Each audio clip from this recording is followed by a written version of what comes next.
Toto je Masculine Edge, séria podcastov pre mužov s cieľom zvýšiť ich schopnosť viesť seba a ostatných pod emočným napätím. Táto epizóda je súčasťou Masculine Edge, kurzu, ktorý si môžeš stiahnuť celý zdarma na www.silnylider.sk/kurs. Vítaj, Vladan. Ďakujem ešte raz. Ďakujem. Veľmi sa teším na túto našu diskusiu. Asi je dôležité povedať dôvod, kvôli ktorému tu sme, a to je ten, že Nice Guy vzorec je téma veľmi aktuálna.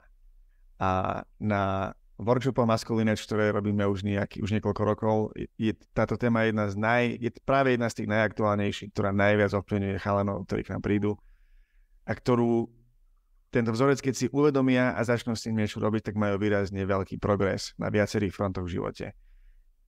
My obaja sme si touto fázou tiež prešli a do nejakej miery stále prechádzame.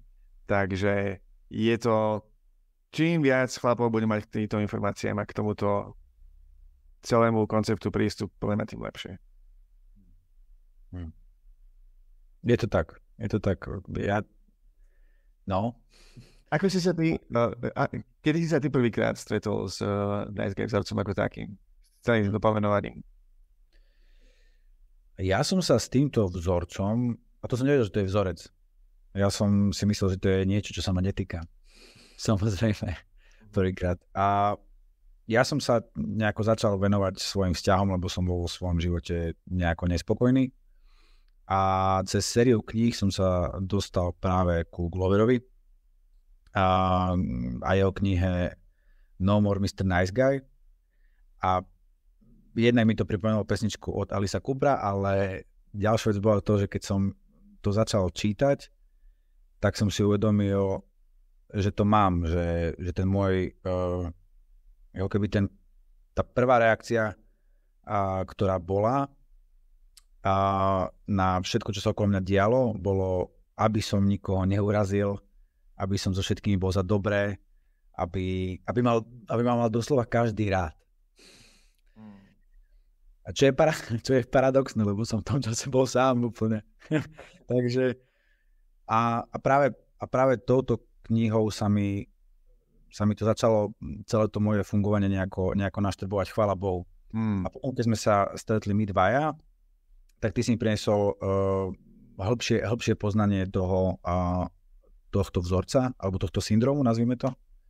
Neúplne, čo je správne. A priniesol si práve tú takú, že nielen vedieť o ňom, ale ako to prakticky implementovať a čo to vlastne znamená pre ten každodenný život, by som dal, alebo pre to každodenné fungovanie. To bola tvoja cesta. Jo, ďakujem. Ja mám z toho ešte väčšiu radosť.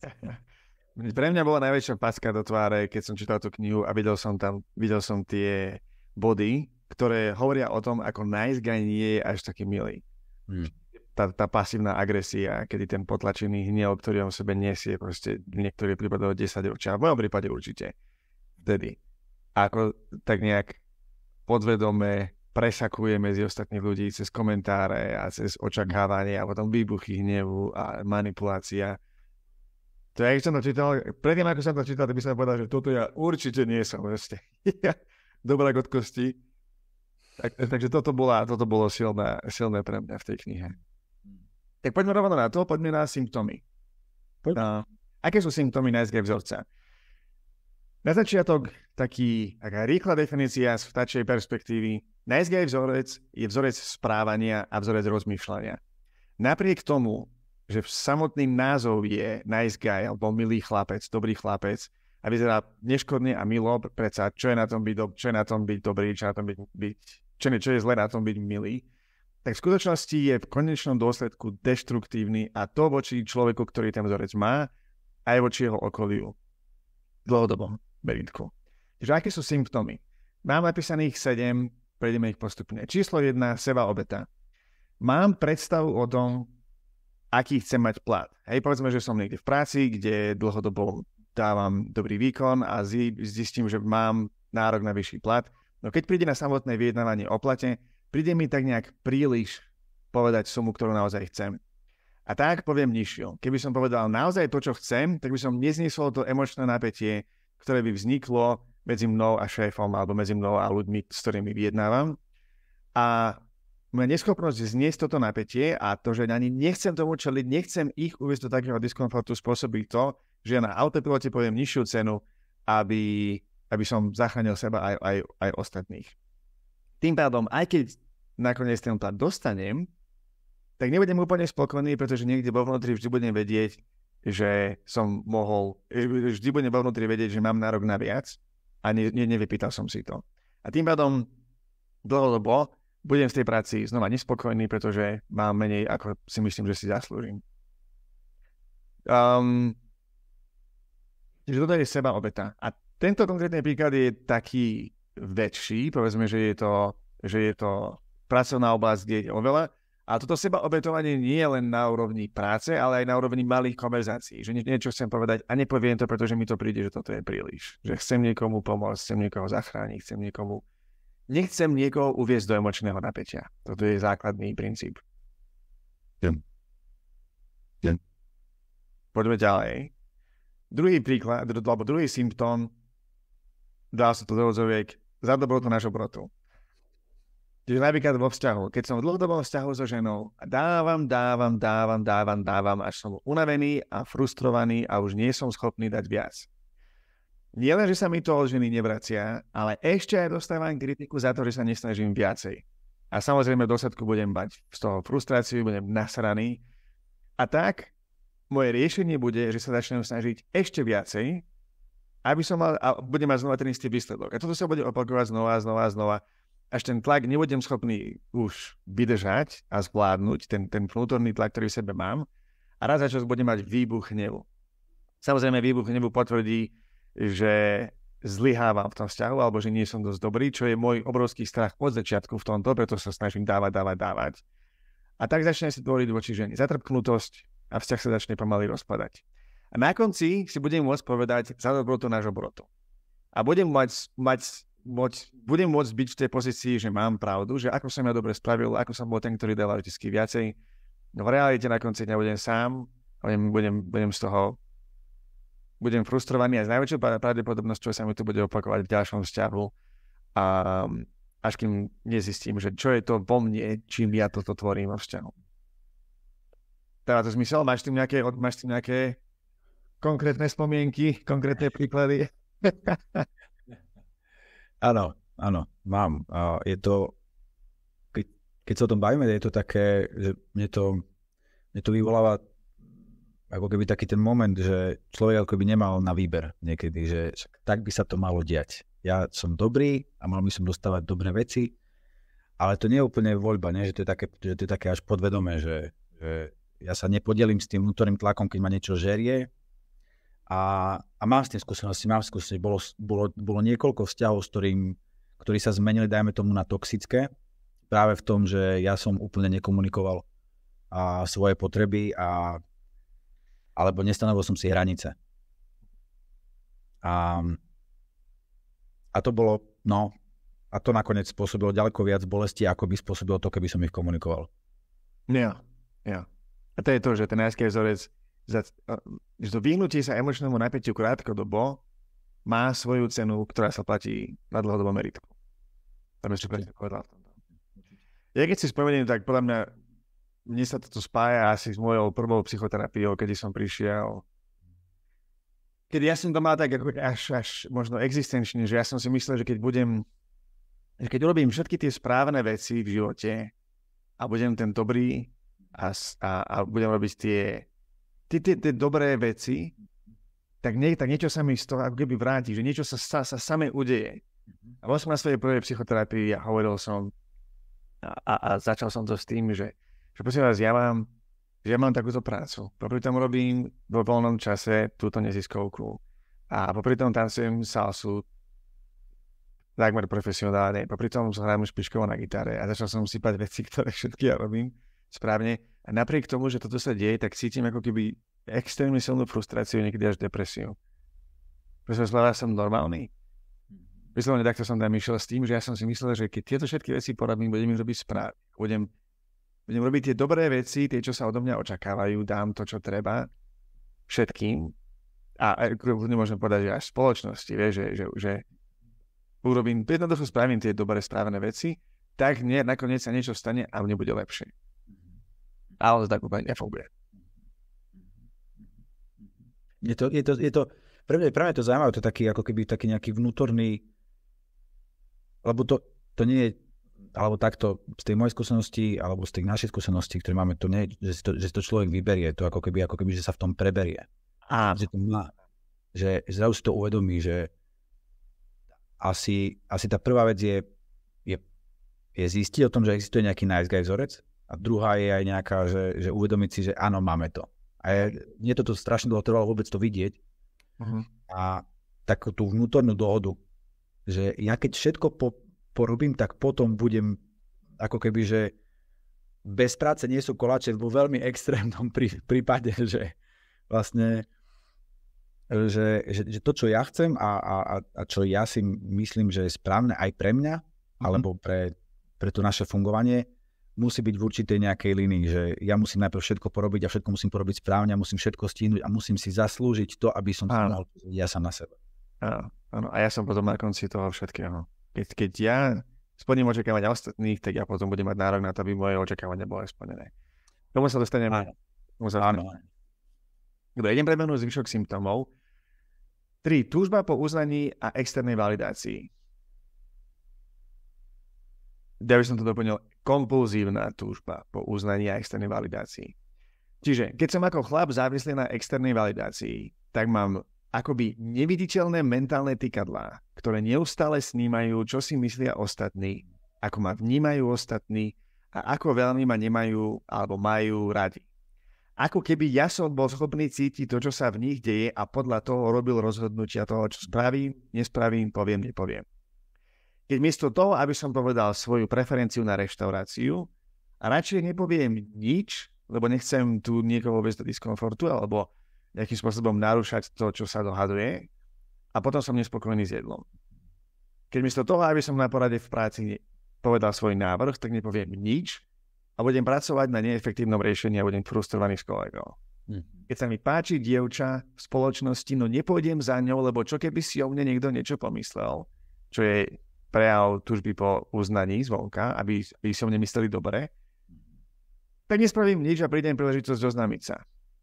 Alebo keď ma rozčuluje pravidelné kritizovanie, alebo odsudzovanie, alebo neefektívnosť mojej partnerky. A miesto toho, aby som sa za seba a v konečnom dôsledku za nás v tom vzťahu postavil, tak to potichučku strpím a budem naštvaný a frustrovaný zo svojho vzťahu. Čo majú všetky tieto veci spoločné, je, že intenzita vnímania toho, ako ma hodnotia ostatní, je tak silná, že potlačí to, čo ja sám chcem, alebo verím, že je správne. Potlačím seba týmto reálne a tým sa síce vyhnem emočnému napätiu s ostatnými ľuďmi, no vo mne sa hromadí napätie a frustrácia a trpkosť a nespokojnosť. Takže túžba po uznaní a externej validácii. Znova, toto je asi niečo, čo má každý. Čo sa nedá povedať, že toto je symptóm, že toto majú len nice guys, všetci ostatní sú úplne OK s externou validáciou. A samozrejme, externá validácia je krásna vec. Takže keď nás je krásne prijímať uznanie, prijímať lásku od iných ľudí. Problém ale nie je v tom uznaní. Problém je v tom, že to uznanie tam byť musí. A keď tam nie je, tak je problém. Je to zaujímavé, že ja tam vnímam taký kalkul. Že ja teraz idem povedať nejakú vec, aby som nenarušil to status quo, ktoré je. Mm-hmm. A keď ho a robím výpočet štatisticky niekde v hlave, že čo musím zaznieť, aby to status quo išlo akože k lepšiemu. Hej. Že toto je k čomu optimalizujem, nie k tomu, čo je u mňa pravdivé, áno. Ale ako idem ten vzťah odmanipulovať do nejakých úplne iných vôd, ktoré budú pre mňa vnímaním ako blahodárnejšie. A ono to znie tak, že pre Boha živého toto nie je manipulácia, toto je altruizmus. Ja keď dám ostatným to, čo chcú, aby sa nemuseli cítiť nepríjemne, tak to robím pre nich, lebo sa nemusia cítiť nepríjemne. Lebo kto sa dá cítiť nepríjemne, predsa. Ale ak to robím preto, aby som získal nejaký výsledok a nekomunikujem, že tento výsledok chcem získať, tak je to manipulácia v princípe. A stále sa dá ako keby v tomto bode možno, že polemizovať, či to tak je, alebo či to tak nie. Viem, že to je manipulácia vtedy, keď nedostanem to, čo chcem, tak som nahnevaný, alebo frustrovaný, alebo toto, čo má znamenať, a to sme znova pri tom za dobrotu, na dobrotu. Že taký som bol dobrý, že to máš na strede, kde som nedostal naspäť to, čo som chcel. Áno, áno. Potom ešte milujem to, keď niekto kričí, však ja ti chcem dobre. Dobre. Číslo 4. Zakrývanie svojich nedostatkov. Keď sa ako chlap podvedome snažím ukázať lepší, ako naozaj som, pretože si myslím, že nedostatky, ktoré by som nemal mať, mám, a verím, že jediná cesta, ako prejsť cez môjim sociálnym životom alebo vzťahu, je tieto nedostatky schovávať a robiť veci správne, alebo robiť veci lepšie.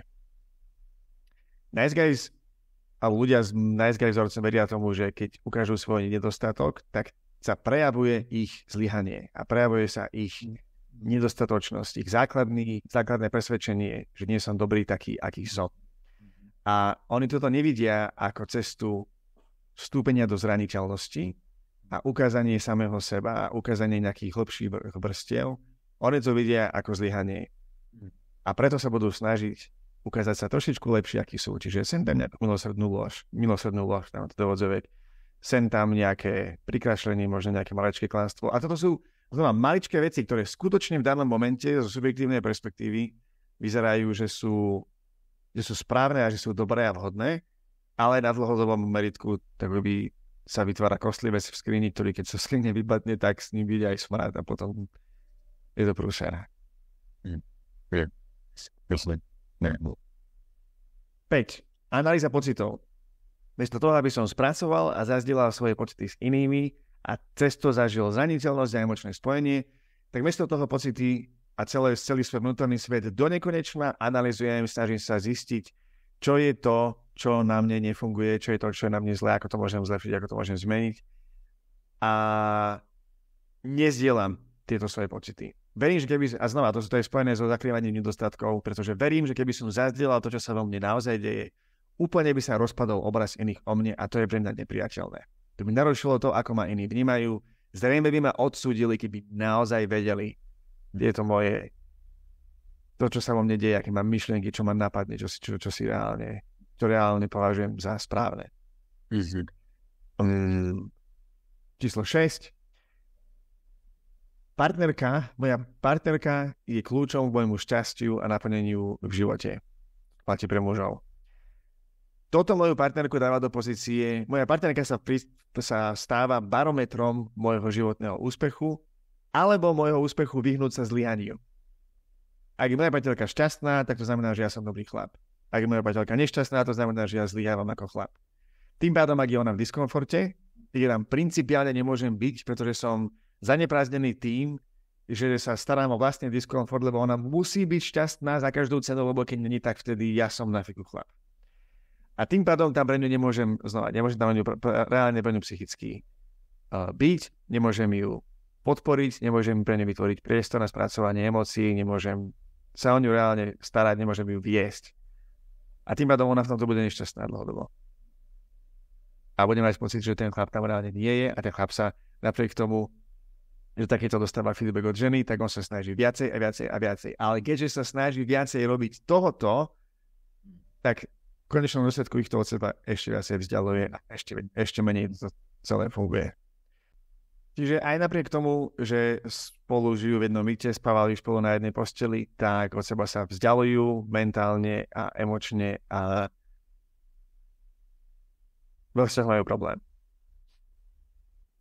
Hej. Chceš sa s týmto spojiť? Ja viem sa s týmto spojiť. Je to minimálne z mojej skúsenosti, keď som s nejakým človekom, tak chcem byť s týmto človekom. Že sa mi niečo na ňom vidím, niečo na ňom cítim, že chcem byť skutočne s ním. A čo vnímam pri nice guy syndróme je to, že ten človek ako keby, že snaží sa všemožne len nebyť sám sebou, ako keby nejaká tá jeho základná vec je ako keby potlačená, alebo nechce byť priznaná. A tým pádom to vytvára strašne veľkú frustráciu, že ten druhý partner ho tam hľadá a on sa tam stále schováva za niečo a to potom vytvára taký nejaký vnútorný pocit aj v tom partnerovi, že to niečo nie je v poriadku. Hej. Pre mňa, napríklad toto, čo si povedal, že byť sám sebou, pre mňa to bol strašne vágný pojem, keď som narazil celé na toto, ale hlavne ešte aj predtým, že buď sám sebou, ako, čo to znamená, že jak ty môžeš, že jak zistím, že som sám sebou, alebo či nie som sám sebou. Pre mňa, keď som bol v vzťahoch, kde žena mala intenzívne emócie, alebo nejakú silnú emočnú skúsenosť, tak moja túžba napraviť situáciu a fixnúť ju a v podstate prekočovať cesto, alebo nejakým spôsobom napraviť to, čo sa deje, aby sa znova cítila dobre. Mne to pripadalo, že toto som ja sám sebou.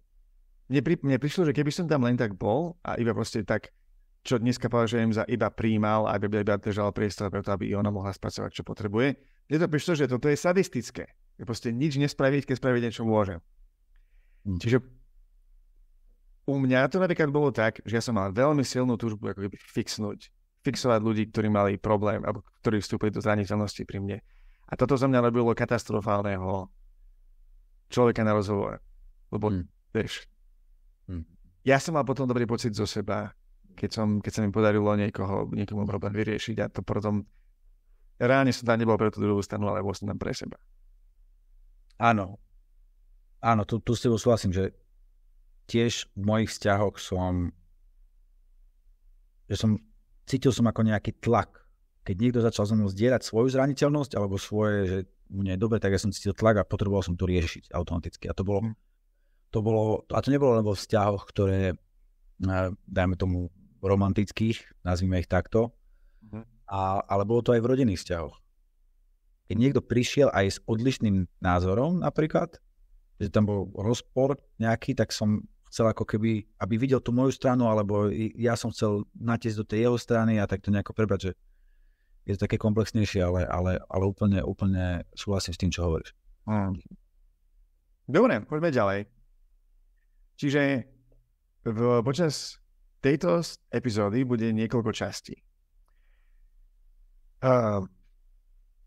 Znova, najprv big picture, alebo vtačia perspektíva na nice guy vzorec, potom si prejdeme jednotlivé časti. Čiže nice guy vzorec na základe všetkých týchto symptómov sa prejavuje tým, že muž sa vyhýba emočnému napätiu s ostatnými ľuďmi tým, že splní ich očakávania aj za cenu seba obetovania a spätne si to racionalizuje tým, že to preto, lebo on je dobrý.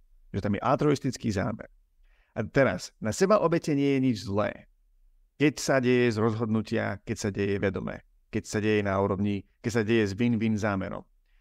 Problém nice guy vzorca je v tom, že toto správanie je kompulzívne a je automatické a častokrát sa deje, alebo väčšinokrát sa deje z lose-win stratégie. Že ja seba potlačím, aby som niekomu mohol pomôcť, aby som niekoho mohol zachrániť. Je to veľmi záchranárske.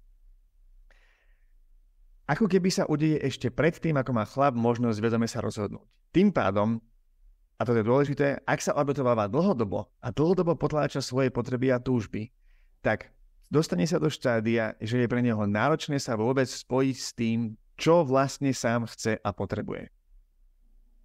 Tým pádom, aj keď má priestor na to, aby komunikoval svoje potreby a túžby, či v práci, v biznise, v vzťahu alebo v rodine, tak on reálne sám ani nevie, lebo on je tak veľmi zvyknutý dávať ostatným to, čo chcú, najprv, že on sám nevie, čo potrebuje. On sám nevie, čo chce. A preto sa dostane do diskomfortu a okamžite sa vráti naspäť do nice guy vzorca, aby sa znova mohol cítiť bezpečne, lebo to je niečo, v čom sa naučil fungovať a v čom funguje dlhodobo. Čiže pozrieme sa, mne na porozumenie samému sebe pomohlo vidieť túto situáciu, alebo vedieť sa na túto situáciu pozrieť z troch uhlov a o tých budeme hovoriť aj v dnešnej epizóde. Prvá je nice guy vzorec z pohľadu reakcie na akutný stres, alebo po anglicky survival reakcie. Pre mňa konkrétne pochopenie tejto časti mi prinieslo obrovskú emočnú úľavu. Druhá časť bude, pozrieme sa na štruktúru presvedčení a vzorcov správania, ktoré poháňajú celý tento vzorec a jej dôsledky. Táto časť mne spôsobila to, že zrazu, keď som sa ocitol v nejakej situácii, tak som sa už vedel pri tom, že aha, teraz robím toto. To je, jak si ty povedal, že sa to úplne nenaučíš o tom, alebo že nezistíš, že to robíš, ale skôr sa do toho tak nejak zobudíš. Tak toto mi pomohlo sa začať ako keby prebudzať v tom, keď sa to dialo znova. A tretia, pozrieme sa ako a prečo sa muž s nice guy vzorcom vyhýba emočnému napätiu a ako sa tento proces dá zvrátiť. Jedna technická vec, budem používať slovo nice guy vzorec a nie syndrom dobrého chlapca. A je to z dvoch dôvodov. Prvé, mi sa nepáči pomenovanie syndrom, pretože syndrom sebe nesie akýsi náznak toho, že to je do konca života a že to proste je také, jak vieš, také tie nezvratiteľné choroby, ktoré sa dajú manažovať iba symptómy a je to s tebou navždy. Podľa mňa to je vzorec, ktorý sa dá zvrátiť systematickou prácou. Čiže preto vzorec. A nie je dobrého chlapca, ale milého chlapca, pretože podľa mňa dobrý chlapec úplne neodráža realitu. Ten problém nice guy vzorca je v tom, že on má nutkavú potrebu byť milý, aj keď reálne ten pocit vo vnútri nemá a aj keď reálne nechce byť milý, aj keď reálne robí veci, ktoré nie sú ako keby milé, že sú veľmi kalkulatívne, sú veľmi manipulatívne a toto je opak slova dobrý. Čiže to milý sa dá aplikovať na všetky tieto, na drvivú väčšinu týchto prejavov, zatiaľ čo dobrý podľa mňa je už morálne hodnotenie, ktoré tam úplne nesedí. Dobre, poďme sa pozrieť na reakciu na prežitie, čiže prvú časť. Prečo nice guy vôbec vznikol, ako je to možné? Mne pre pochopenie veľmi pomohlo pozrieť sa na to práve cez túto optiku. Čiže, keď začne trocha zo široka, tak keď zasadíme semienko, tak na to, aby mohlo vyrásť, potrebuje mať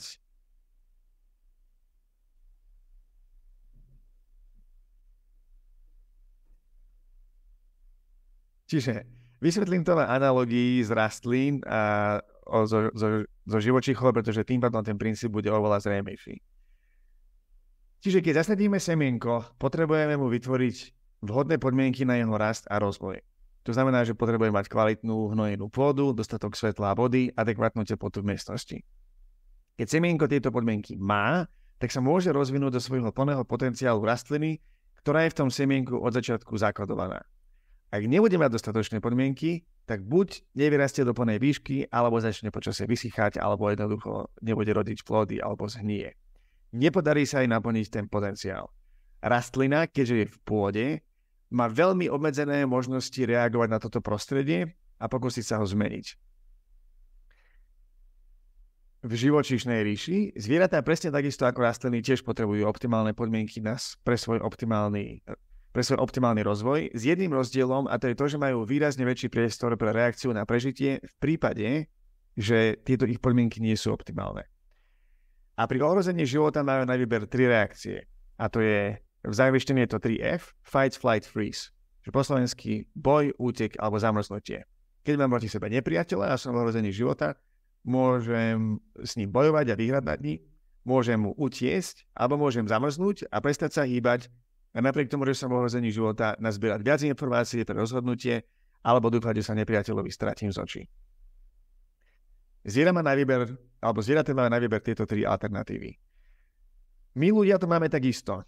Pri ohrození života, to znamená, ak ma niekto napadne na ulici, môžem s ním bojovať, môžem mu utiecť, alebo môžem ostať úplne bez pohybu, alebo minimalizovať škodu s tým, že dúfam, že odíde. Ak som v akútnom ohrození života, tak všetky tieto reakcie, fight, flight, freeze, čiže boj, útek aj zamrznutie, sú úplne adekvátne. A keďže všetci máme prežitie na inštinktívnej úrovni, máme inštinkt pre prežitie, tak tieto reakcie budeme mať na autopilote. Keď sa stane situácia, že sme v ohrození života, tak týmto spôsobom reagujeme automaticky rýchlejšie, ako sme schopní si uvedomiť. Celé vyhodnotenie situácie a tým pádom moja reakcia teraz sa udeje na autopilote. My ľudia ale vnímame bezpečie nielen na fyzickej úrovni, čiže bezpečie tela, ale aj na psychologickej úrovni. Ak máme psychologické bezpečie, tak pociťujeme slobodu prejaviť sa, hrať sa, otvorene nesúhlasiť a povedať nie a cítime istotu v tom, že za svoje činy nebudeme potrestaní, odsúdení ani ponížení. Ak mám psychologické bezpečie, tak môžem v kľude nasledovať svoju zvedavosť, svoju inšpiráciu, svoje talenty, úplne prirodzene a spontánne môžem svoje talenty rozvíjať, môžem sa hrať a užívať si prítomný okamih. psychologické bezpečie pre človeka je ekvivalent kvalitnej a hnojenej pôdy, dostatok svetla, vody a adekvátna teplota miestnosti. Hej. Ak máme psychologické bezpečie, a toto je dôležité, tak budeme sami prirodzene vyhľadávať jeho hranice zo zvedavosti, z túžby po objavovaní, z túžby po dobrodružstve, aby sme mohli sami seba posúvať a užívať si dobrý pocit zo skúmania sveta, z rastu, z dobrodružstva a seba rozvoja. Čiže znova, analogicky k rastline, pod týmito podmienkami s psychologickým bezpečím máme priestor a možnosť sa rozvíjať do plného potenciálu. Dáva to zmysel? Určite. Jasné. Čiže ak nemáme psychologické bezpečie, tak budeme mať psychologické reakcie na akútny stres. Jeden by povedal, že psychologické a fyzické, že keďže to ide cez nervovú sústavu, tak je to veľmi prepojené. Ale na psychologickej úrovni budeme mať tiež tieto reakcie. Čiže boj. Povedzme, že niekto ma odsúdi a povie mi, že som nikdy nič nedokázal. Ak idem do reakcie boj, tak idem proti nemu. Moje psychologické bezpečie je v keli a idem, a ty čo si dokázal? Ty čo si myslíš o sebe? Ty soplavé decko. A idem bojovať. Hej? Či je to takto aktívne boj, alebo je to pasívna agresia, to znamená, no lebo ty si toho dokázal. Tak je to stále reakcia boj. Moja túžba zničiť nepriateľa je reálne moja túžba vrátiť sa do psychologického bezpečia. Útek. Ak sa ocitnem v rovnakej situácii, reakcia útek je, že prídem domov a napríklad dám si pol deci, len aby som utekol pred touto bolesťou, v ktorej som sa ocitol na takéto psychologického nebezpečia. Alebo si pôjdem zabehať 15 km, len aby som zabudol. Alebo sa pôjdem zničiť do fitka. Alebo si pustím porno. Alebo sa pustím do práce a budem pracovať, do nevidím. Jednoducho utekám od bolestnej emócie cez iné aktivity, aby som sa mohol vrátiť k psychologickému bezpečiu. Zamrzní. Reakcia zamrzní je, že prídem domov, ľahnem si na posteľ a nerobím nič.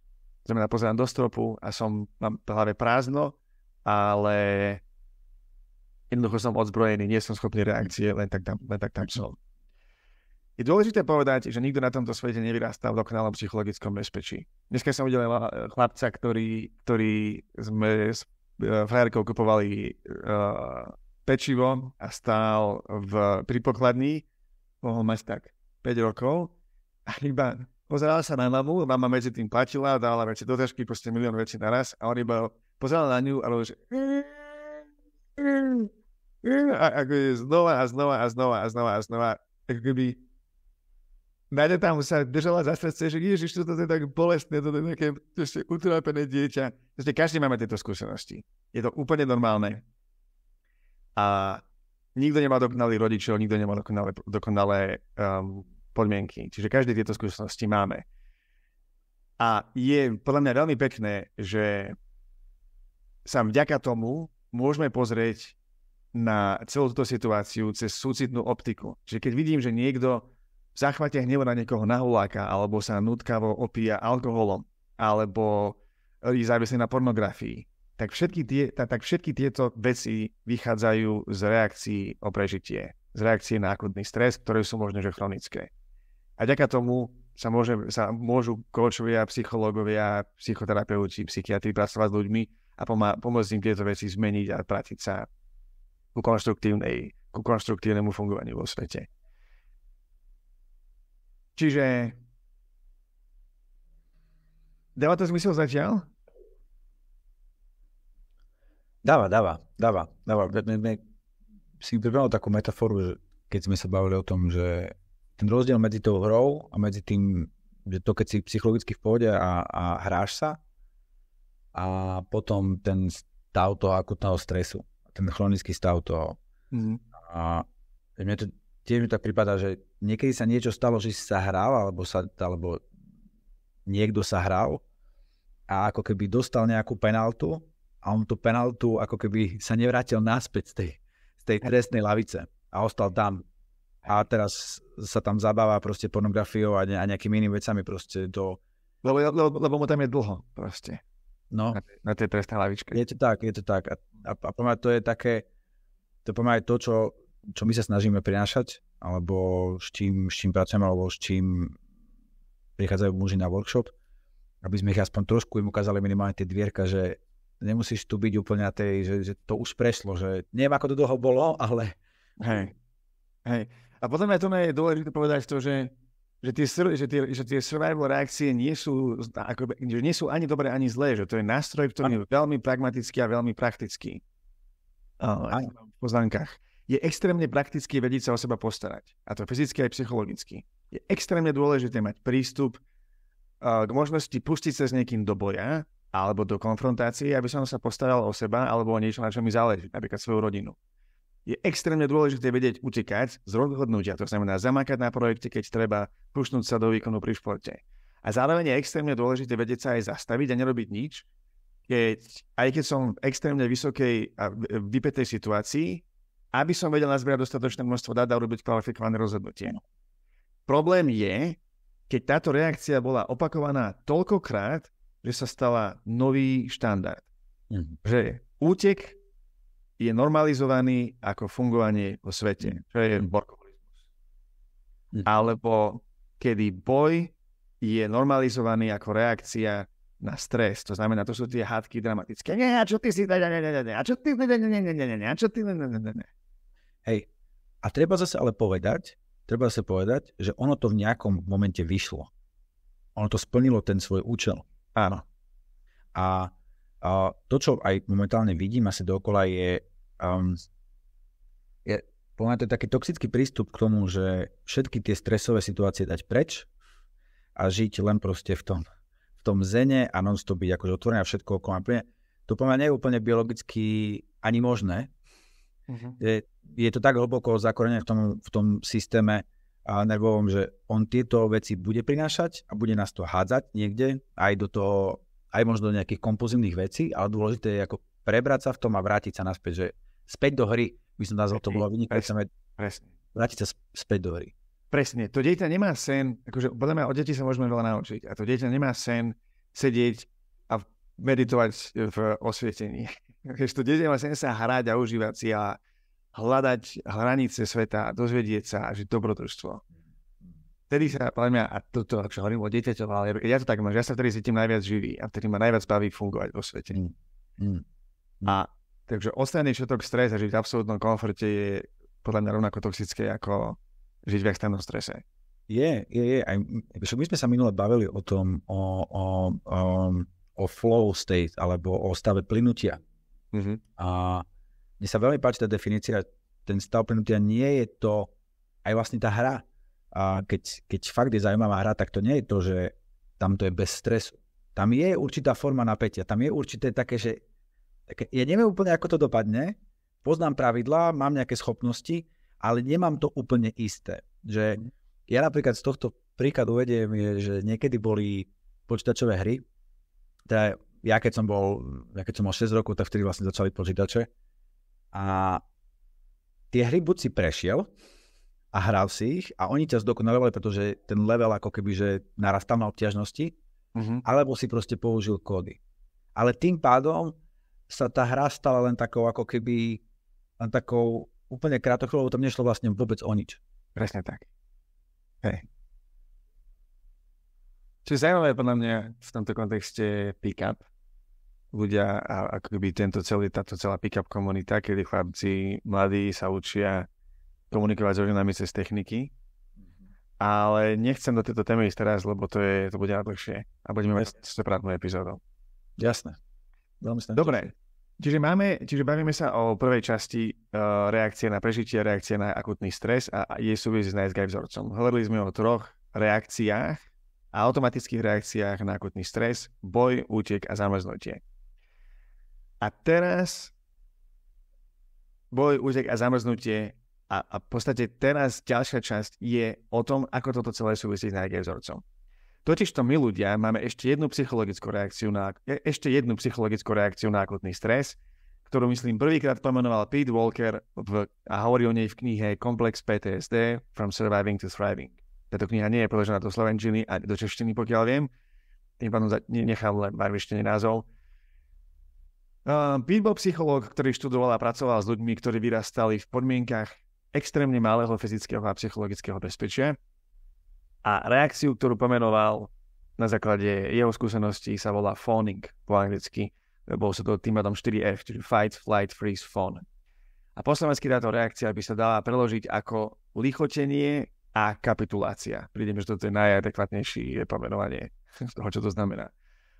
Čiže čo to znamená, je, že ak som v akútnej psychologickej hrozbe a nemám možnosť poraziť nepriateľa, utiecť od nepriateľa, zamrznúť a urobiť lepšie rozhodnutie, tak budem musieť kapitulovať na svoje požiadavky, na to, čo potrebujem, aké sú moje potreby a túžby, na môj potenciál, povedzme, a dať nepriateľovi to, čo potrebuje, len aby dobre bolo.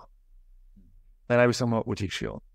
A urobím lose-win rozhodnutie a aplikujem lose-win stratégiu, ktorej dôsledkom bude, že ja sa obetujem, jemu bude dobre, okolie dostane to, čo potrebuje, ja budem v bezpečí, ale nebude to úplne to, čo naozaj chcem, pretože na konci dňa nemám možnosť rozvíjať sa ďalej do svojho potenciálu. Nemám možnosť byť tam tým, kým som, byť tam OK. Lebo musím obetovať svoje túžby a potreby na to, aby som mohol získať psychologické bezpečie. Čiže ak som dlhodobo v prostredí, ktoré neposkytuje psychologické bezpečie, to znamená slobodu prejaviť sa, slobodu hrať sa, otvorene nesúhlasiť, povedať nie, cítiť istotu, že nebudem odsúdený. Ak som dlhodobo v prostredí, ktoré neposkytuje toto bezpečie a ja nemám možnosť toto prostredie zmeniť alebo z neho utiecť, jediný spôsob, ako sa cítiť bezpečne, bude kapitulovať na svoje sny a potreby a požiadavky a prispôsobiť sa. A vytvorím si presvedčenie, že jediný spôsob, akým môžem získať to, čo chcem, je, že dám najprv všetkým to, čo ostatní chcú, aby som ja bol OK, a budem vychádzať z toho, že takto rozmýšľajú všetci. To znamená, že všetci takisto budú potom dávať mne to, čo ja chcem, bez toho, aby som sa to musel pýtať, pretože taký máme zaužívaný nejaký... Pretože tak funguje svet v podstate. Ak sa v takomto prostredí pohybujem, alebo v ňom vyrastám, alebo si definujem to, kto som, počas útleho detstva, tak budem mať nevyhnutne pocit, že nie som OK taký, aký som. Pretože keď som v minulosti bol sám sebou, tak toto bezpečie som strátil. Keď som sa hral, keď som otvorene nesúhlasil, keď som protestoval, keď som sa prejavil tak, ako som cítil v danom momente, tak som strátil psychologické bezpečie. Čiže to, aký som prirodzene, spontánne, autentický, nie je OK. Čiže nie som OK taký, aký som. A toto je základné presvedčenie nice guy vzorca. Nie som OK taký, aký som. Tým pádom jediný spôsob, ako získať toto bezpečie naspäť, je, že sa stanem tým, kým iní ľudia potrebujú, aby som bol a naplním ich potreby a očakávania. Splním všetko, čo im na očiach vidím a budem im dávať, aby som sa mohol cítiť bezpečí, aby ma mali radi a aby potom som ja mal moje potreby naplnené. Je to... Prosím? Len zhrniem celé to. Človek s nice guy vzorcom si vytvoril veľkú časť svojho vnútorného sveta na tom, že jediný spôsob, ako získať psychologické bezpečie, je najprv naplniť potreby všetkých okolo mňa. A keď budú všetci spokojní, potom príde rad na mňa. Keď bude dievča, s ktorým randím, so mnou šťastné, lebo ju spravím šťastnou, tak nakoniec podľahne a bude dobre. Keď dám šéfovi všetko, čo odo mňa chce a možno ešte trošičku viacej, tak je otázka času, kedy nakoniec dostanem uznanie, povýšenie a lepší plat. Ak svojej žene splním všetky jej priania, tak ona nakoniec splní aj mne tie moje. Realita ale je, že chlapec s randením na konci končí vo friendzone, zamestnanec skončí burnoutom a chlapovi sa pomaly rozpadá vzťah a jeho vlastný vnútorný svet. Pretože to, že oni potláčajú svoje potreby, komunikujú nielen akoby explicitne, čiže navonok, ale tak nejak aj implicitne. Že je to z nich vycítiť, že ten ešte zvládne, ten ešte môže. Tým pádom tieto ich potreby nie sú naplnené. A miesto dobrodružstva potom žijú život za počítačom, majú sex s virtuálnymi ženami, odvahu zbierajú v piatok večer alkoholom a nejakým spôsobom musia kompenzovať nevyhnutne toto emočné napätie, ktorému sa vyhýbajú. A tieto dôsledky, ktoré toto celé má.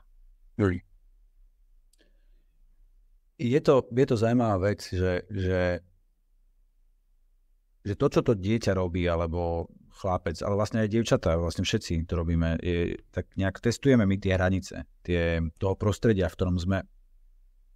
A niekedy z toho prostredia to príde tak, že necestujú hranice a my ti, akože je tam také, že neberieme ťa ako partnera, nie si súčasťou tohto prostredia, to prostredie bude vplyvať na teba a ty sa budeš musieť podriadiť. A povedzme pravdu, že do 5 rokov, ak máš takéto prostredie, alebo máme takéto prostredie, tak je to veľmi hlboko zažité to, že ja musím, tak si povedal, že splniť podmienky toho prostredia. A je tam potom presne to aj, čo opisujem, je to taký, že ten vzťah nie je skutočný, že to nie je úplne o spojenie, je to recipročný vzťah. Transakčný, že ty mi povieš, ja to spravím a potom ma budeš mať rád. Ale potom budem môcť byť aj ja súčasťou toho prostredia, také, akoby si z toho odpojený, alebo že ja môžem vstúpiť do toho spojenia až vtedy, až keď ja splním určité podmienky. Hej, podľa mňa veľmi dôležitá časť tohto je aj to kultúrne nastavenie, v ktorom sme vyrastali. Ja som teda nezažil socializmus, respektíve zažil som socializmus na vlastnej koži, ale 5 mesiacov, ako som sa to rozpadlo. Ja som teda v máji 89.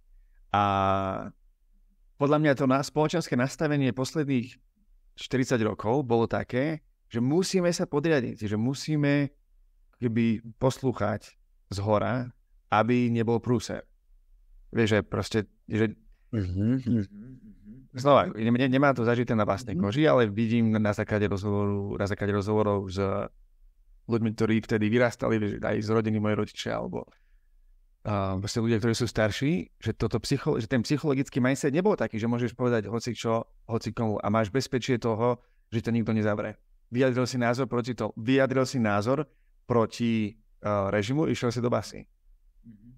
Podľa mňa ten utupávací prístup tam bol prítomný desiatky rokov a keď si na toto zvykla proste predchádzajúca generácia, tak potom deti budú vyrastať bez možnosti voľby ako keby v takomto nastavení.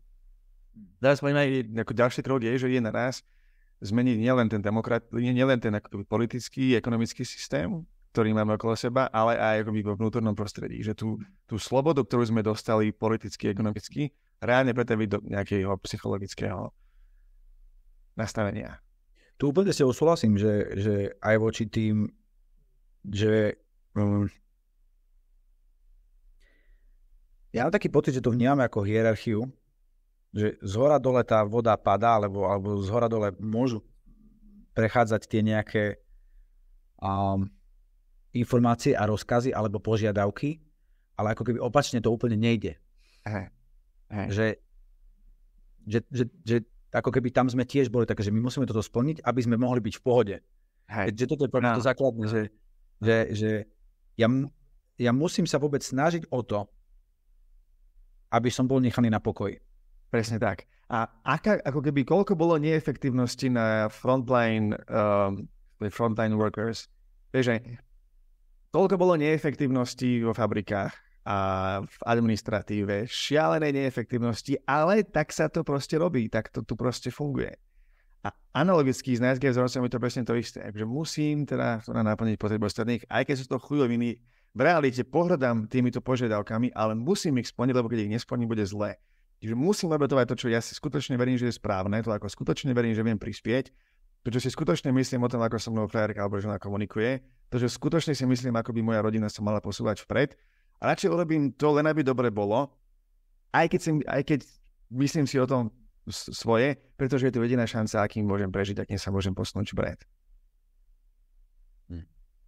Dobre, poďme ďalej. Poďme sa pozrieť teda na logickú časť, alebo čo sa deje pod kapotou NSG vzorca. V princípe NSG vzorec je postavený na 5 základných presvedčeniach, z ktorých posledné 3 majú veľmi praktický dopad na jeho každodenný život. Základné presvedčenie, nie som OK taký, aký som. Druhé presvedčenie, na to, aby som bol OK, musím sa stať tým, kým ostatní ľudia potrebujú, aby som bol. Musím naplniť ich očakávania, aby som mohol byť OK.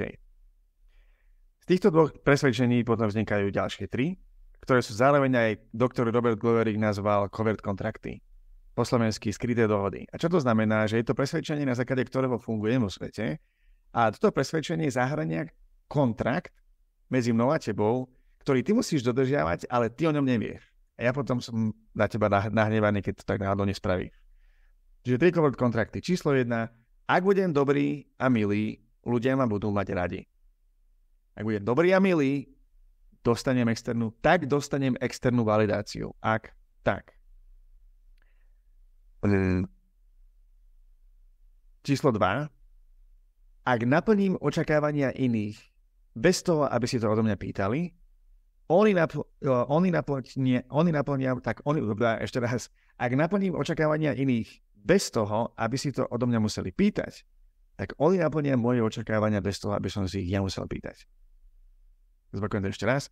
Ak ja naplním očakávania iných bez toho, aby si to odo mňa museli pýtať, tak oni naplnia moje očakávania bez toho, aby som si to musel ja pýtať. Čiže napríklad, keď prídem k tebe a pomôžem ti preniesť nábytok v obývačke, tak akým si spôsobom si nabijem kredit a viem, že budem môcť aj ja od teba si niečo pýtať. A podľa mňa, a to je teraz dôležité rozlíšenie, táto reciprocita vo vzťahoch je normálna, je krásna a funguje. Problém je, že ak ja ti pomôžem preniesť nábytok, a ty mi nábytok nepomôže, a ty potom neurobíš niečo pre mňa, lebo máš niečo dôležitejšie, alebo reálne nemôžeš, tak ja to rešpektujem, lebo si sa tak rozhodol. Čo sa deje ale na úrovni nice guy vzorca je, že nice guy bude naštvaný. Tak ja tu sa snažím na Vladanovi prenášať nábytok v sobotu o 11. Ako keby som nemal nič lepšie na práci. A keď ja potrebujem zaniesť do Devinskej, tak Vladan mi povie tu na pane. Čiže covert kontext spočíva v tom, alebo tá podstata toho je v tom, že mám tieto očakávania, ktoré sú nevyslovené a dávajú iných ľudí do akéhosi klepca očakávaní. Krásny príklad je v randení so ženou. Koľko som počul takýchto príbehov, kedy dievča randilo s chlapcom a všetko po ňu počúval, zaplatil za ňu, kvetiny kúpil na 3. rande. A ona sa pri ňom cítila dobre a on strašne bol v pohode, taký dobrý chalan a potom ju pozvala k sebe a ona nechcela ísť a potom sa s ním musela stretnúť a povedala, že už sa nechce vidieť a potom to dostala. A výbuch hnevu a toto som ja všetko pre teba spravila a teraz a ona pozerá na tú SMS-ku, že toto, čo sa stalo, toto odkiaľ prišlo, to bol taký dobrý chlapec, to vôbec nerozumiem. A ona nemala ani šajnu, že sa stáva súčasťou skrytej dohody, kedy on má na ňu očakávania a vďaka tomu, že ona sa pri ňom cíti dobre, on má nárok na to, aby sa on pri nej cítil dobre tým, že ona splní jeho očakávania. Tretí covert kontrakt. Ak budem robiť veci správne, ak urobím všetko správne, budem mať pokojný a bezproblémový život. Ak urobím všetko správne, budem mať spokojný a bezproblémový život. Nice guy vzorec, jeho súčasťou je, že je veľmi čierno-biele videnie sveta. Ak náhodou sa dostanem do situácie, kedy sa necítim komfortne, kedy cítim vinu, cítim hanbu, cítim hnev, alebo cítim, že cítim silný diskomfort v živote, tak človek s nice guy vzorcom to bude vnímať, že urobil niečo nesprávne. Namiesto toho, aby spracoval svoje emócie a pracoval so svojimi emóciami, prípadne ich zdieľal s niekým, alebo akýmkoľvek spôsobom ich proaktívne spracoval, tak čo on spraví, je, že pôjde do hlavy a bude rozmýšľať, čo som spravil zle, čo som spravil nesprávne, že takúto som dostal od sveta spätnú väzbu. Problém je v tom, že svet nefunguje na covert kontraktoch. A o tom budeme hovoriť v neskôrších epizódach. Schopnosť vládnuť a užívať si emočné napätie je číslo 1 známka sebavedomia a známka leadershipu. Čím vyššie v hierarchii je človek postavený, tak tým väčšia je jeho schopnosť čeliť a zvládať emočné napätie. Zodpovednosť si zo sebou prináša emočné napätie. A nice guy tým, že on sa principiálne emočnému napätiu vyhýba a hľadá najlepší spôsob, ako sa emočnému napätiu vyhnúť, tak reálne nikdy sa nemôže posunúť ďalej na úrovni schopnosti, treba zodpovednosť, schopnosti viesť seba, ostatných, firmu, ženu, rodinu a tak ďalej. A problém je v tom, že on v prípade, že mu tento systém zlyhá, keďže nevie nič iné, lebo takýmto spôsobom je zvyknutý fungovať veľmi dlho, tak on sa bude hľadať, keď mu to zlyhá, tak on sa začne hľadať spôsob, ako to robiť lepšie. Začne sa snažiť ešte viacej, bude robiť ten istý nefunkčný vzorec, ale bude ho robiť ešte viacej a ešte viacej a ešte viacej. On mu potom zlyhá ešte viacej, on bude cítiť sklamanie, potom rozhorčenie, potom hnev pretaví do odhodlania a bude sa snažiť byť ešte lepší a ešte dobrejší. Zase mu to zlyhá, lebo svet nefunguje na cover kontraktoch. Zase bude sklamaný, zase bude nahnevaný, odhodlaný, bude sa snažiť ešte viacej a takto to ide nižšie. Až ľudia začnú spochybňovať jedný z najfundamentálnejších presvedčení, ktoré majú a vtedy vtedy muži väčšinou prídu k tejto práci. Nice guy vzorec a vôbec vnútorná práca. Áno. Potom si prečítajú knihu od Glovera alebo prídu na workshop. Ja by som chcel ešte tu, že to je pre mňa, že si to veľmi dobre popísal ten mechanizmus a to je ten životný cyklus toho nice guy, že on je prirodzene nefunkčný. On je mechanizmus, ktorý mal pomôcť v nejakom momente, ale nemôže byť na ňom postavená celá existencia. A jeho prirodzený vývin je, že on musí zaniknúť niekedy. A ten chlap, bavíme sa o chlapoch, ten čas na dozretie bude podľa mňa vtedy, alebo si to uvedomím vtedy, keď mu sa tomu rozprávame 3x4, ide o to, že kto je aký, ako keby, že hardkorák, lebo niekto toto vie ísť aj do 50-ky. Hej. A byť zatrpnutý, to tiež je ako aplausu hodná aktivita, ale niekto prosím to zliať trikrát a už vie, že to takto sa ísť ďalej nedá. Hej.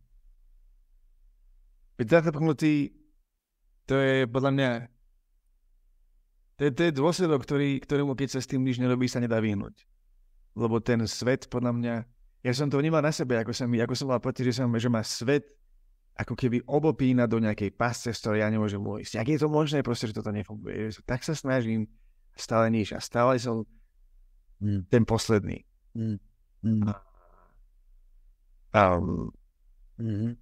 Pozerám, niečo som sa povedal, ale mi to úplne to vypadlo.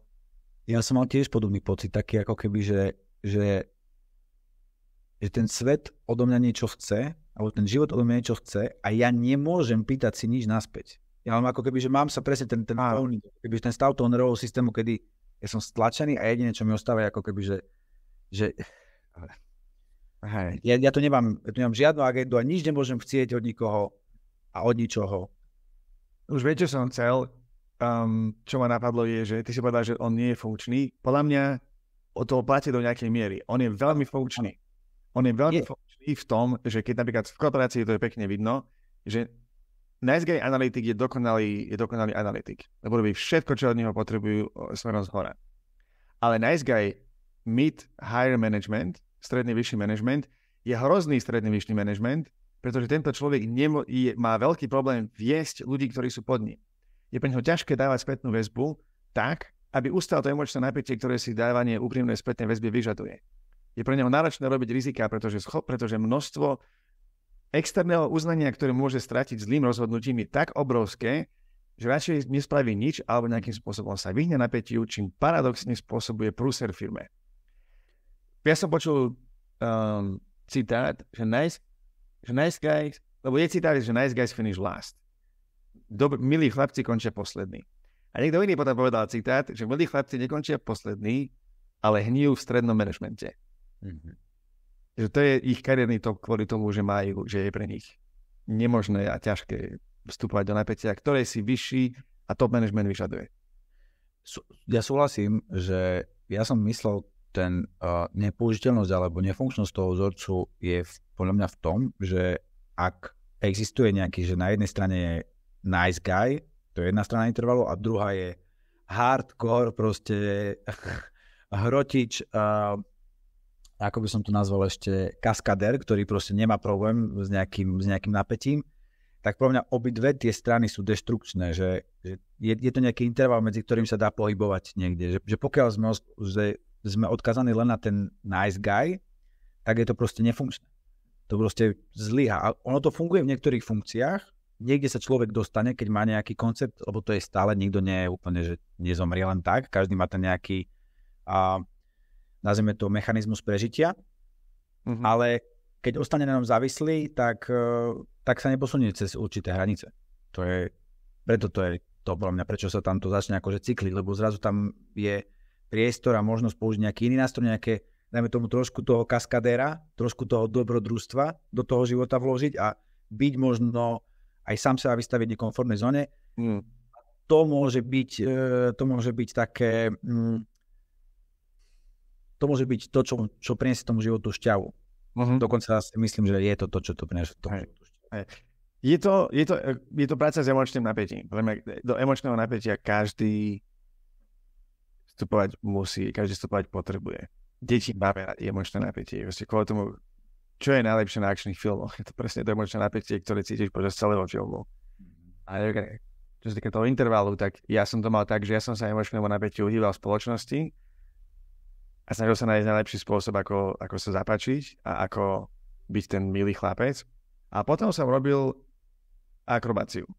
Salta a na snowboarde proste freestyle snowboarding a vždycky proste extrémne športy, cez ktoré podľa mňa som to napätie veľmi nezdravým spôsobom púšťal alebo zažíval. A doviedlo ma to až do nemocnice a do 3 operácie so zlameným predlachtím a 3-krát natrhnutý iliopsoas, alebo 4-krát dokonca som chodil krab, jak krab mesiac po byte, keď som mal natrhnutý tento. A je to nezdravý vzťah k emočnému napätiu. Je to proste jeden extrém absolútne vyhýbanie, druhý extrém absolútne stratenie sa v ňom a absolútny extrém. Budeme hovoriť teraz v 3. časti o tom, aký je ten stred. Čo je opak nice guy vzorca, povedzme, alebo cesta von. Čiže povedali sme si o tom, prečo nice guy vznikne, ako vznikne základné presvedčenie, nie som OK taký, aký som. Ako to, že robím tzv. People pleasing po anglicky, alebo snažím sa získať externé uznanie a prispôsobiť to, kým som, tomu, aby som dostal uznanie. Ako je to jedna zo základných reakcií na akutný stres a reakcií na prežitie. V druhej časti sme si povedali o tom, ako nice guy rozmýšľa, aká je štruktúra jeho presvedčení. Čiže ešte raz, keď zhrniem, číslo 1, nie som OK taký, aký som. Číslo 2, na to, aby som bol OK, potrebujem splniť požiadavky ostatných a potrebujem sa stať tým, kým oni potrebujú, aby som bol. Prvý covenant kontrakt alebo skrytá dohoda. Ak budem dobrý a milý, ľudia ma budú mať radi. Ľudia ma budú musieť mať radi. Takto svet funguje. Ak splním ostatných očakávania bez toho, aby si ich museli pýtať, mám nárok na moje splnené očakávania bez toho, aby som si ich ja musel pýtať. A 5. a 3. skrytá dohoda zároveň. Ak urobím všetko správne, budem mať pokojný a bezproblémový život. Posledný kúsok skladačky a 3. časť, o ktorej sa budeme baviť, je, čo nice guy vzorec spúšťa. Čo sa musí stať v reálnom svete, aby sa muž s nice guy vzorcom ocitol v psychologickom nebezpečí, alebo mimo psychologického bezpečia a spustil sa mu nice guy vzorec. A odpoveď je jednoduchá, je to emočné napätie. Čo je to emočné napätie? Najlepšie vysvetlenie je príkladom, sú to všetky tieto veci. Povedať niekomu nie. Povedať, že nesúhlasím a myslím si niečo iné. Odmietnúť niekoho požiadavku. Dať niekomu úprimný kompliment. Urobiť si z niekoho srandu. Urobiť si sám zo seba srandu. Povedať na pracovnej porade, že mám lepší návrh. Zabojovať za svoj návrh, lebo verím, že je lepší. Prejaviť náklonnosť žene pri randení. Zdieľanie svojich sexuálnych túžob so svojou partnerkou. Vstúpenie do konfliktu pre správnu vec. Dávanie úprimnej spätnej väzby. Prijímanie spätnej väzby v princípe. Zdieľanie svojej zraniteľnosti, svojich emócií a povedanie skutočnej pravdy, aj keď je náročná pre obidve strany. Všetky tieto príklady si vyžadujú vstúpenie do emočného napätia. Napadajú teba ešte nejaké ďalšie príklady, predtým, ak pôjdeme ďalej? Nie, myslím si, že máme pokryté také tie, akože dosť majoritnú časť. Nepríde flirt, napríklad flirt je samotný flirt je podľa mňa improvizácia pod emočným napätím so sexuálnym podtónom. Je to hravosť v emočnom napätí. Potom banter, ktorý robíme, keď si, ako to je taký ten, že ešte draží, jak mimozemšťanstvo s tou hlavou tvojou. A také doťahovanie sa vzájomné medzi chlapmi. A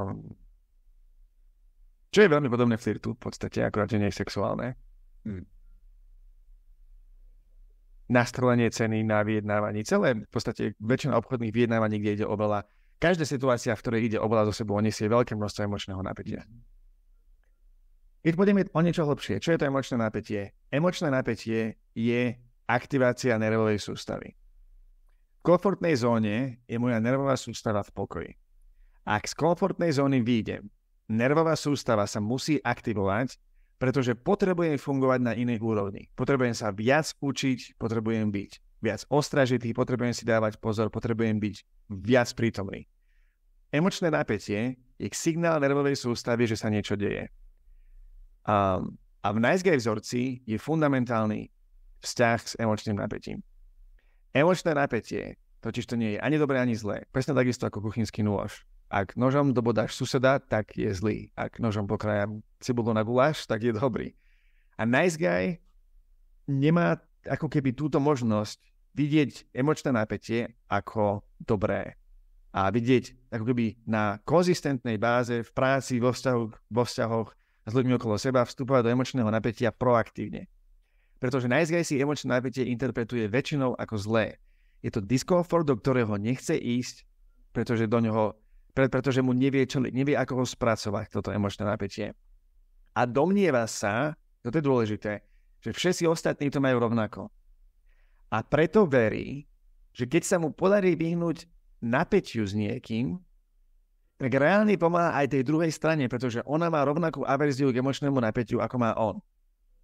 A toto mu umožní spätne si to racionalizovať tým, že je dobrý. Poviem to ešte raz, lebo toto je dôležité. Kvôli tomu, že Nice Guy má averziu voči emočnému napätiu, verí, že keď sa mu podarí vyhnúť napätiu s niekým iným, tak reálne pomáha tej druhej strane, pretože verí tomu, že tá druhá strana má rovnako silnú averziu k napätiu a vďaka tomu si môže sám sebe zracionalizovať, že však som vlastne pomohol. Však som vlastne to spravil preto, lebo som dobrý, toto bol akt dobra, akt milosti, lebo druhá strana nemusí čeliť ten diskomfort. A ide to do extrému. Napríklad, ak to sú tí chlapci, ktorí chodia na 1000 rande, nikdy nič nespravia, pretože nechcú uviesť dievča do diskomfortu tým, že by im ukázali svoju náklonnosť. Že by im ukázali, že ju priťahuje. To sú situácie, kedy žena po chlapovi chodí ako po rohoške a on nie je schopný nastaviť hranicu, nie je schopný urobiť si doma v tomto komunikačný poriadok, to znie tak veľmi patriarchálne, ale akože nie je schopný ako keby vytvoriť zdravú komunikáciu medzi nimi, nastaviť hranice, pretože sa bojí, že keby náhodou sa ozval a ukázal, tak ten diskomfort, ktorý by si spôsobil, by bol príliš. A vďaka tomu si to dokáže racionalizovať tým, že je dobrý. A potom sa spúšti celý ten mechanizmus, zadobol to na žobrotu, hnev, frustrácia a bude sa stať ešte viacej a znova. Čiže emočné napätie. Veľa chlapov s Nice Guy vzorcom sa vzdeláva, číta knihy, študuje komunikačné techniky a neverbálnu komunikáciu, no s veľmi malými výsledkami. A je to preto, lebo oni síce intelektuálne vedia, čo by mali spraviť, no keď príde na lámanie chleba a mali by vkročiť do emočného napätia, ktorýkoľvek z tých bodov, o ktorom som hovoril, si vyžaduje, či je to flirt, alebo nastavenie hranice, povedanie nie, komunikovanie ťažkej pravdy, tak ich autopilot vyhýbania sa emočnému napätiu ich okamžite hodí do zabehaných vzorcov a všetky tieto techniky sú im k ničomu. Čiže základný predpoklad, ktorý oni majú, ktorý toto spúšťa, číslo 1, nie som taký, aký som. Číslo 2, ja nedokážem zvládnuť emočné napätie. A tým, že ho nedokážu zvládnuť, tým, že veria, že ho nedokážu zvládnuť, tak sa mu vyhýbajú a snažia sa robiť veci správne, mentálne správne a tým pádom sa mu efektívne vyhnúť. Tým, že sa napätiu vyhýbali väčšinu svojho života, tak je pre nich extrémne náročné začať tento vzorec meniť. Sami od seba.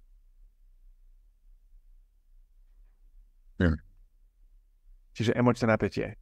Zamýšľam, že čo dodať. Nie je správne emočné napätie. Vynikajúca vec. Je to veľmi taký... Lebo treba povedať, že každá emócia nie je ani dobrá, ani zlá, je to len napätie. Áno, je to interpretácia napätia. Áno, že to napätie môže mať prejav hanby, strachu, ale aj povedzme si, aj vzrušenie je vlastne napätie. A Ja napríklad, u mňa to bolo tak, že ja som si, že tam je aj taká zvláštna interpretácia, že pre mňa je veľmi malá hranica medzi strachom a dobrodružstvom. Že sme v dobrodružstve, že teraz momentálne sa niečo deje, čo vôbec nikto z nás nepozná. Že automaticky je ako keby mohlo by to vzbudzovať strach, ale môže to vzbudzovať aj tú vec, že ja si presne pamätám na tú situáciu, že odkiaľ ja viem, že cítim strach, odkiaľ ja viem, že či náhodou toto nie je dobrodružstvo. Že to je proste normálny zážitok toho, že asi to dobrodružstvo začína, alebo sa niekde počas toho dobrodružstva objaví trošku strachu. Hej. Ja si myslím, že to je tým, že chlap s ASG vzorcom sa dlhodobo snaží vyhýbať emočnému napätiu. Tak ak sa dlhodobo vyhýbame emočnému napätiu, tak nemá možnosť naučiť sa niečo o emočnom napätí a to, čo mi emočné napätie hovorí. A ak každé emočné napätie je emócia, tak reálne toto znamená, že som odpojený od svojich emócií, keďže sa vyhýbam emočnému napätiu, tým pádom sa vyhýbam emóciám. Tým pádom, keď sa ocitnem v situácii, kedy cítim strach, čo niekto môže si interpretovať ako dobrodružstvo, človek, ktorý je spojený so svojimi emóciami a vie zvládnuť emočné napätie, tak keďže ja sa emočnému napätiu vyhýbam, toto je pre mňa tak nové, že mám takto extrémne aktivované telo a niečo sa mi deje proste s telom, že sa toho zláknem a radšej to budem chcieť ísť odtiaľ preč. A miesto toho, aby som bol do hlavy a budem sa snažiť nájsť najlepší spôsob, ako to spraviť tak, aby to bolo dosť dobré pre druhú stranu. Áno, alebo ako z tejto situácie vôbec vyklúčkovať von. A tu sa práve dostávame aj k tej hre a dostávame sa k tomu aj k tomu status quo, že všetko nové vlastne môže byť pre mňa ohrozujúce. A preto tam nevidím to dobrodružstvo, pretože to všetko nové, keď my stretneme, tak tá nervová sústava je super inteligentná, povedzme si pravdu, veď odtiaľ je inteligencia, asi zrejme. A preto, keď ja stále stretnem niečo nové, tak stále budem sa pýtať sám seba, že preboha, som dosť dobrý pre túto novú situáciu, alebo neublíži mi táto nová situácia. A to je dobre, akože, a to sú prirodzené veci stále, ale stále tam je tá voľba, že ešte pôjdem možno o krok ďalej a nakalibrujem sa podľa toho. Netreba teraz chodiť do nejakých a stať sa členom gangu, len kvôli tomu, aby sme zažili nejaké emočné napätie, alebo robiť nejaké takéto aktivity, ale byť tam prítomný sám so sebou. Hej. Ja by som to povedal na príklade, a to je, ak mám kondičku na to, aby som vyšiel na kriváň, ako dosť dobrú kondičku, aby som vyšiel na kriváň, tak keď mi povieš, poďme spolu na kriváň, tak poviem, poďme. Alebo na gerlach. Poďme, bude sranda, bude to zaujímavé, možno mi odmrznú prsty, pretože už je október, alebo je to pecka, bude to 10 hodín, alebo 12 hodín, niekoľko je v gerlach. Ale cítim napätie, cítim strach, ale som z toho vzrušený. Cítim, že dobrodružstvo volá, budeme stávať o 4:00. A možno to nedáme, lebo tam hore bude fúkať a pôjde o život, tak proste skončíme 50 metrov pod kopcom a vrátime sa.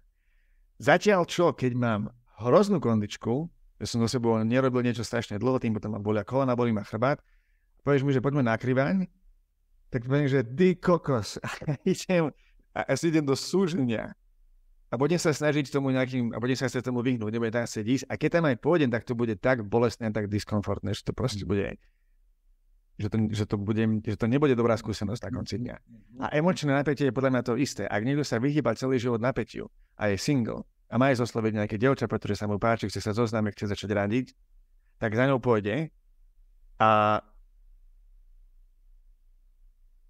to emočné napätie, ktoré toto so sebou prináša, bude tak veľké pre neho, že sa mu bude chcieť vyhnúť, že bude chcieť nájsť pick-up line, ktorý bude fungovať, alebo že bude chcieť nájsť spôsob, ako to povedať správne, aby ona ho určite prijala. A celé jeho telo mu bude proste hovoriť, nie, toto je proste hrozné, čo robíš, môžeš zomrieť a tak. A ani si to nedokáže užiť. Bude tam proste bojovať o prežitie na psychologickej úrovni.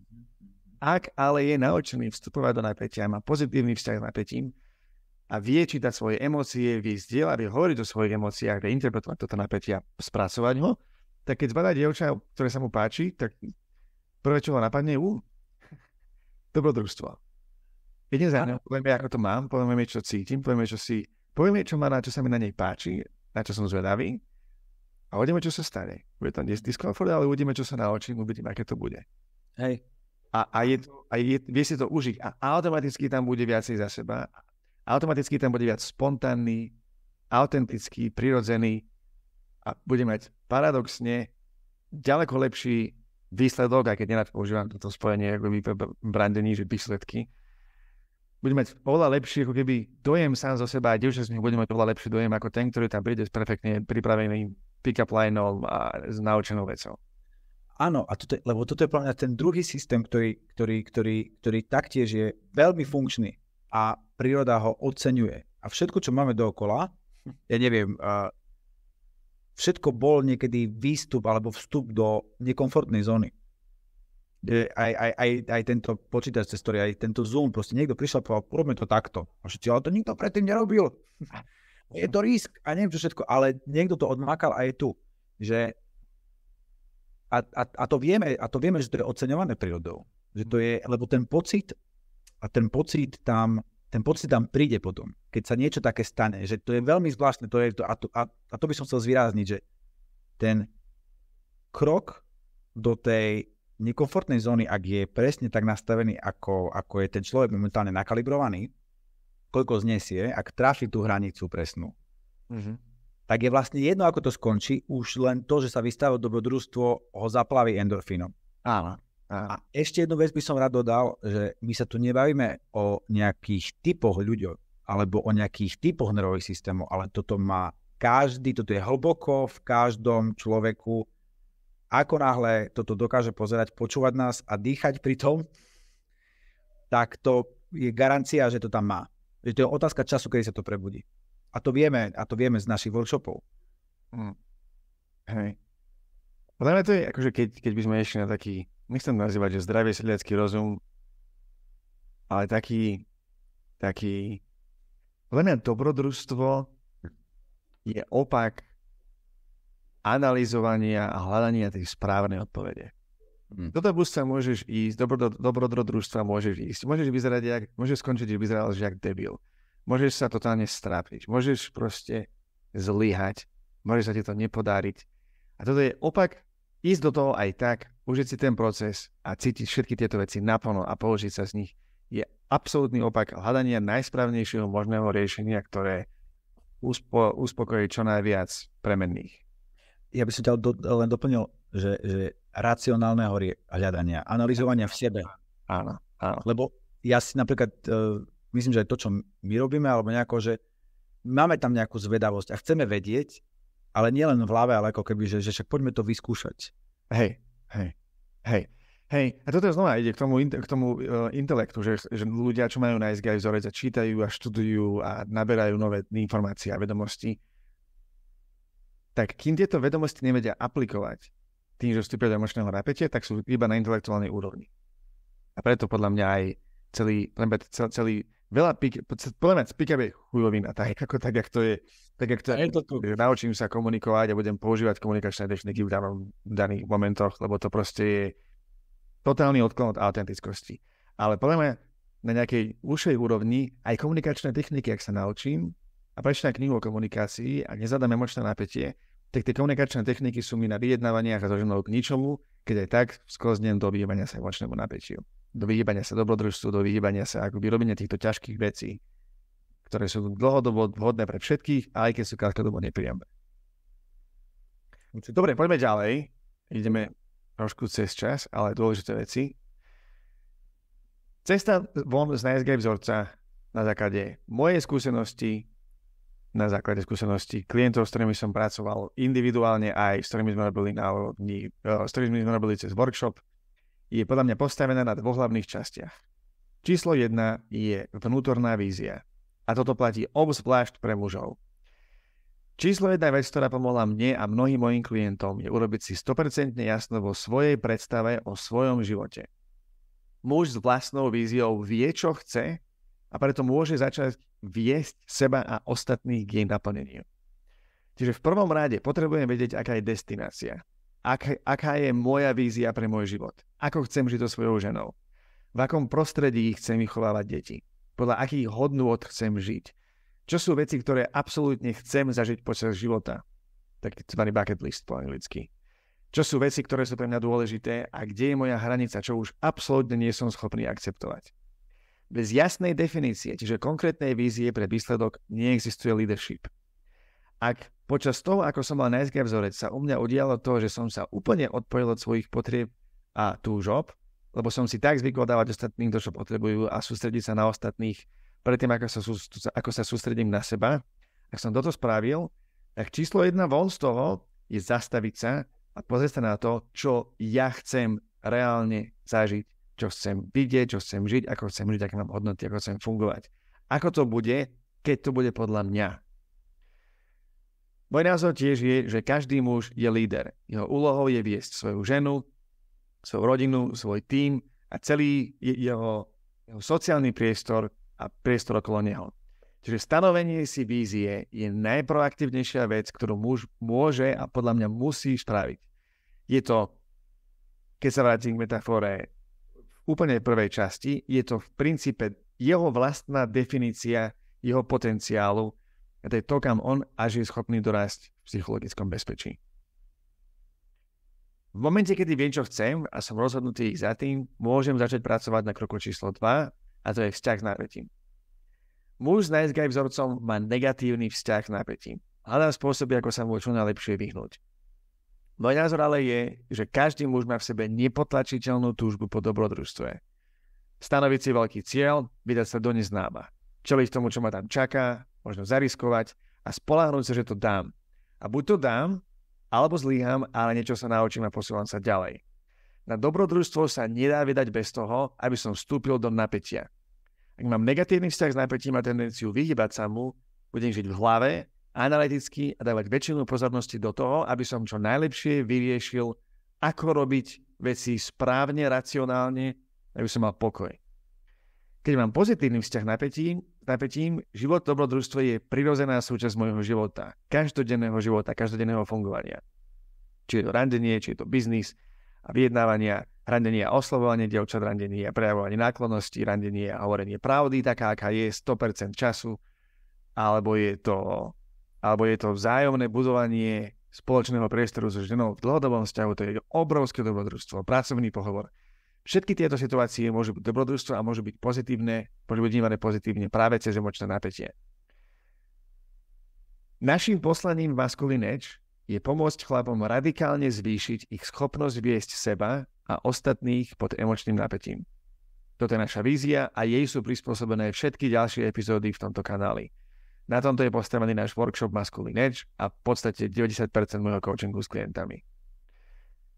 Čiže poďme sa pozrieť v závere na konkrétne kroky, čo môže chlap spraviť na to, aby mohol začať zvracovať, aby mohol zvrátiť NSG vzorec. Na to, aby som si mohol stanoviť svoju víziu a začal meniť svoj vzťah s napätím, potrebujem zmeniť základný predpoklad. A to je, som OK, taký, aký som. Som OK, taký, aký som. Ak náhodou cítim emočné napätie, cítim ho v tele, je to moja skúsenosť. Nie je to, kto som ja.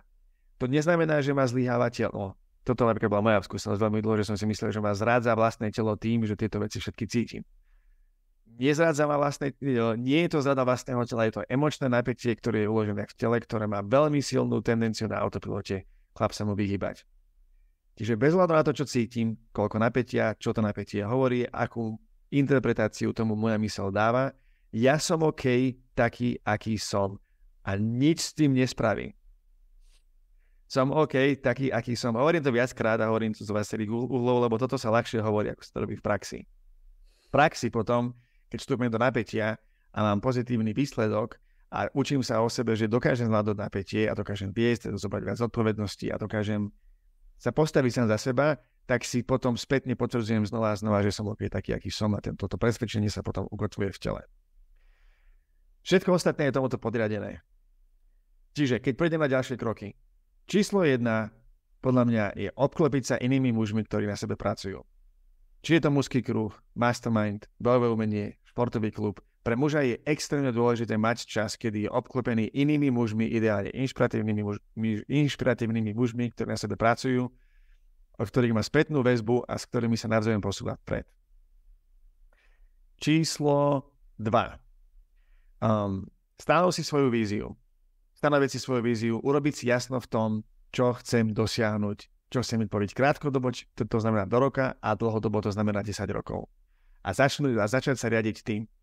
Nechcem ísť do hĺbky príliš, pretože na toto tému bude samostatná epizóda. Ďalší krok, začať sa proaktívne vystavovať emočnému napätiu, aby moje telo a nervová sústava sa pomaličky menila k tomu, že dokážem zvládnuť viac a viac napätia a že si dokážem užívať napätie. Zrazu ten diskomfort, ktorý vznikne, viem o ňom ostať prítomne, viem si ho užiť. A tým vlastne začať vnímať vstup do napätia ako dobrodružstvo. Na túto tému tiež bude samostatná epizóda. Krok číslo 4. Konkrétny krok. Naučiť sa rozpoznať a spracovať svoje emócie. Emočné napätie je signál nervovej sústavy, ktorý mysel potom interpretuje ako emóciu. Niečo cítim. A to, čo cítim, keď viem rozpoznať, tak viem potom spracovať. A viem vo všeobecnosti s týmto napätím pracovať. Viem ho púšťať, viem uvoľňovať sa v ňom a týmto aktívne za každou skúsenosťou zvyšujem množstvo napätia, ktoré zvládnem. Na túto tému tiež bude samostatná epizóda. Číslo 5. Zistiť, čo chcem a aké mám očakávania vo vzťahu k ženám. Potrebujem mať jasno v tom, ako sa ako chlap definuje vo vzťahu, aké mám očakávania od ženy, či je to randenie alebo vzťah. Na túto tému bude tiež samostatná epizóda. A krok číslo 6. Zmeniť sebadeštruktívne návyky, vrátanie závislosti na pornografii, čo je veľká téma a kapitola sama o sebe. O tomto budeme tiež hovoriť v samostatnej epizóde. Posledný bod, ktorý je veľmi dôležitý,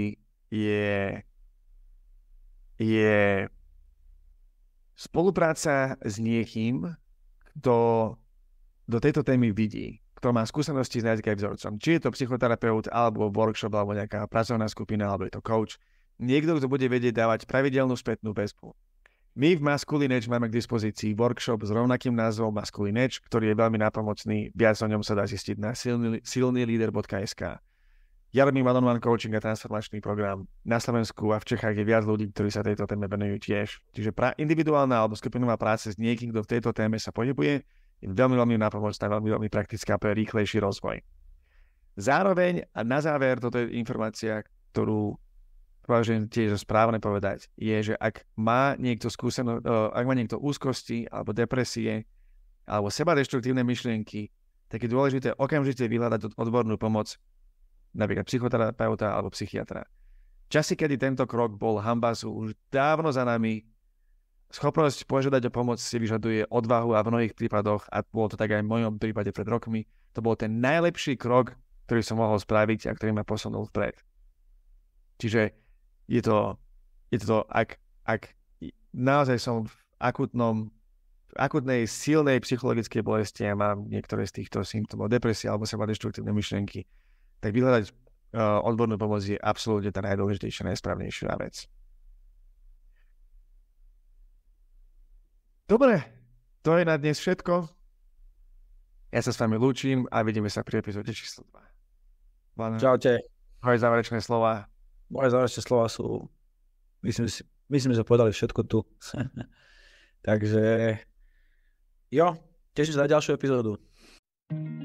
Táto epizóda bola súčasťou Masculine Edge kurzu, ktorý si môžeš stiahnuť celý zdarma na silnyleader.sk/kurs. Takže na záver ešte raz ďakujem za tvoju pozornosť. Vážim si, že svoj čas si venoval práve nášmu obsahu a teším sa na teba pri ďalšej epizóde.